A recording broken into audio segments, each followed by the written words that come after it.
Chapter 21 Last Day Charlotte and Wilbur were alone. The families had gone to look for Fern. Templeton was asleep. Wilbur lay resting after the excitement and strain of the ceremony. His medal still hung from his neck. By looking out of the corner of his eye, he could see it. "Charlotte," said Wilbur after a while, "why are you so quiet?" "I like to sit still," she said. "I've always been rather quiet." "Yes, but you seem specially so today. Do you feel all right?" "A little tired, perhaps, but I feel peaceful. Your success in the ring this morning was, to a small degree, my success. Your future is assured. You will live, secure and safe, Wilbur. Nothing can harm you now. These autumn days will shorten and grow cold. The leaves will shake loose from the trees and fall. Christmas will come, then the snows of winter. You will live to enjoy the beauty of the frozen world, for you mean a great deal to Zuckerman, and he will not harm you ever. Winter will pass, the days will lengthen, the ice will melt in the pasture pond. The song sparrow will return and sing, the frogs will awake, the warm wind will blow again. All these sights and sounds and smells will be yours to enjoy, Wilbur. This lovely world, these precious days." Charlotte stopped. A moment later a tear came to Wilbur's eye. "Oh, Charlotte," he said, "to think that when I first met you, I thought you were cruel and bloodthirsty." When he recovered from his emotion, he spoke again. "Why did you do all this for me?" he asked. "I don't deserve it. I've never done anything for you." "You have been my friend," replied Charlotte. "That in itself is a tremendous thing. I wove my webs for you because I liked you. After all, what's a life anyway? We're born, we live a little while, we die. A spider's life can't help being something of a mess, with all this trapping and eating flies.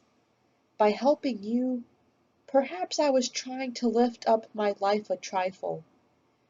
Heaven knows anyone's life can stand a little of that." "Well," said Wilbur, "I'm no good at making speeches. I haven't got your gift for words. But you have saved me, Charlotte, and I would gladly give my life for you. I really would." "I'm sure you would, and I thank you for your generous sentiments." "Charlotte," said Wilbur, "we're all going home today. The fair is almost over. Won't it be wonderful to be back home, in the barn cellar again, with the sheep and the geese? Aren't you anxious to get home?" For a moment Charlotte said nothing. Then she spoke in a voice so low Wilbur could hardly hear the words. "I will not be going back to the barn," she said. Wilbur leapt to his feet. "Not going back?" he cried. "Charlotte, what are you talking about?" "I'm done for," she replied. "In a day or two I'll be dead. I haven't even strength enough to climb down into the crate. I doubt if I have enough silk in my spinnerets to lower me to the ground." Hearing this, Wilbur threw himself down in an agony of pain and sorrow. Great sobs racked his body. He heaved and grunted with desolation. "Charlotte," he moaned. "Charlotte, my true friend. Come now, let's not make a scene," said the spider. "Be quiet, Wilbur. Stop thrashing about." "But I can't stand it," shouted Wilbur. "I won't leave you here alone to die. If you're going to stay here, I shall stay too."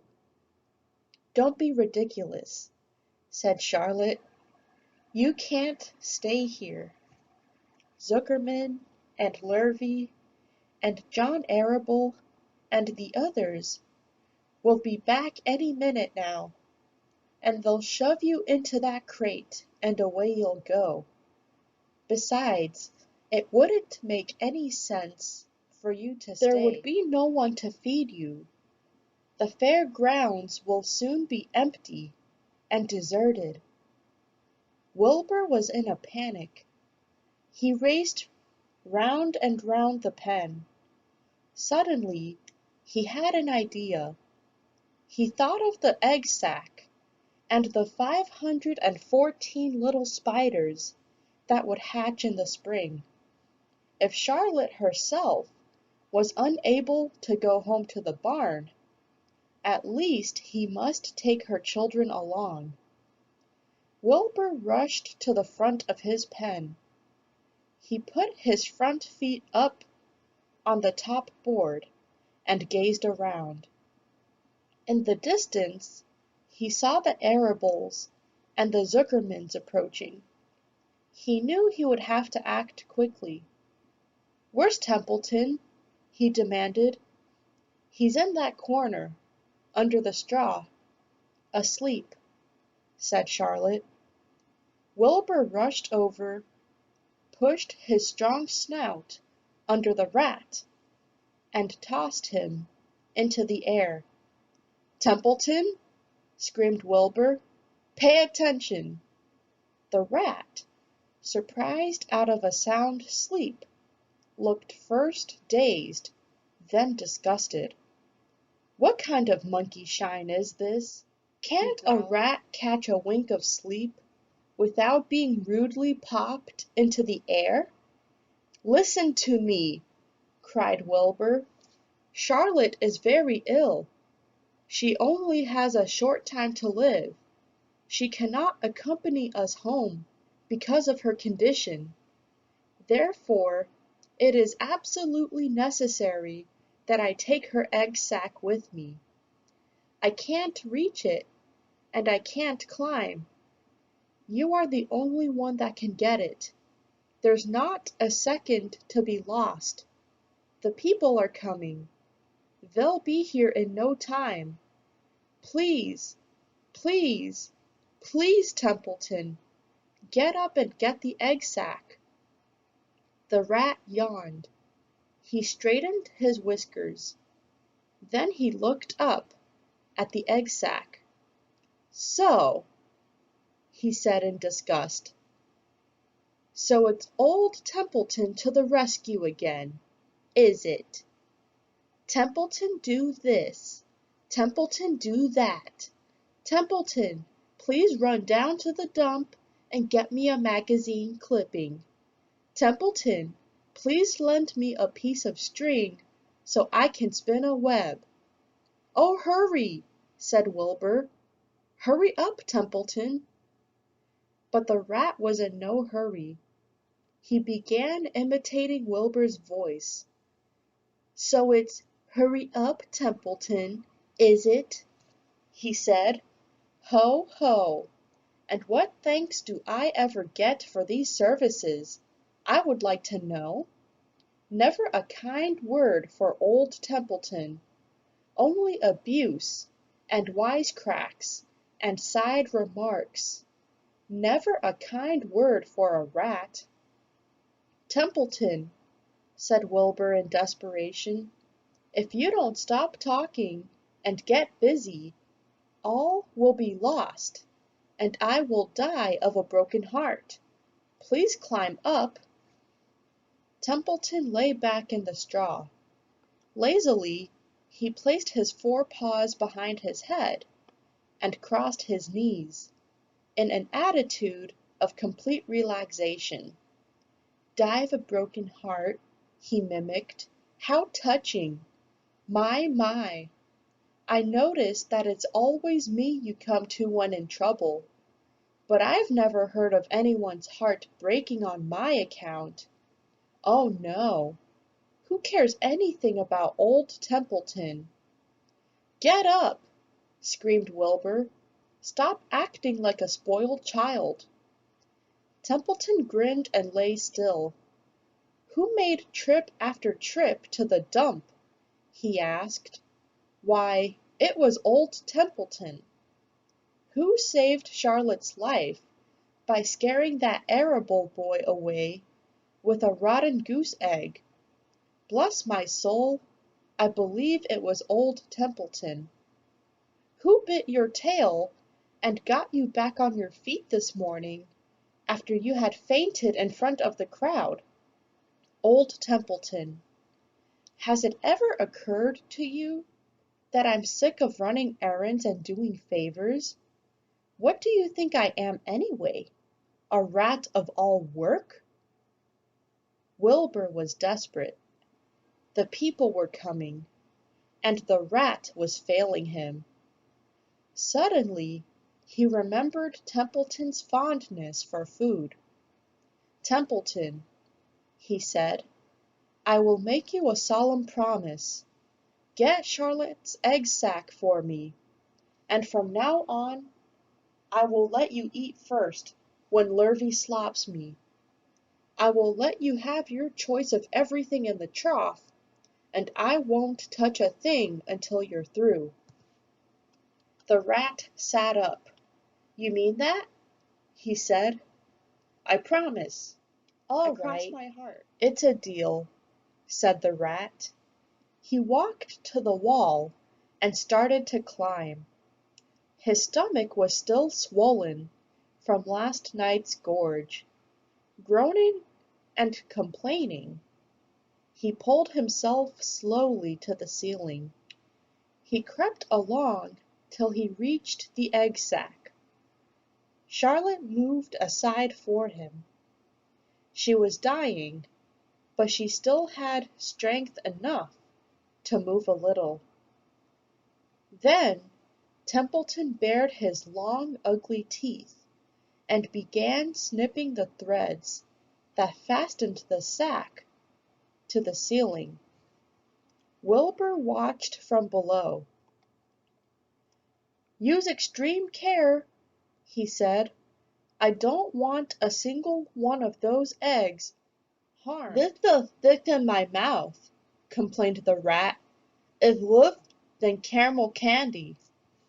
But Templeton worked away at the job, and managed to cut the sack adrift and carry it to the ground, where he dropped it in front of Wilbur. Wilbur heaved a great sigh of relief. "Thank you, Templeton," he said. "I will never forget this as long as I live." "Neither will I," said the rat, picking his teeth. "I feel as though I'd eaten a spool of thread. Well, home we go." Templeton crept into the crate and buried himself in the straw. He got out of sight just in time. Lurvy and John Arable and Mr. Zuckerman came along at that moment, followed by Mrs. Arable and Mrs. Zuckerman, and Avery and Fern. Wilbur had already decided how he would carry the egg sack. There was only one way possible.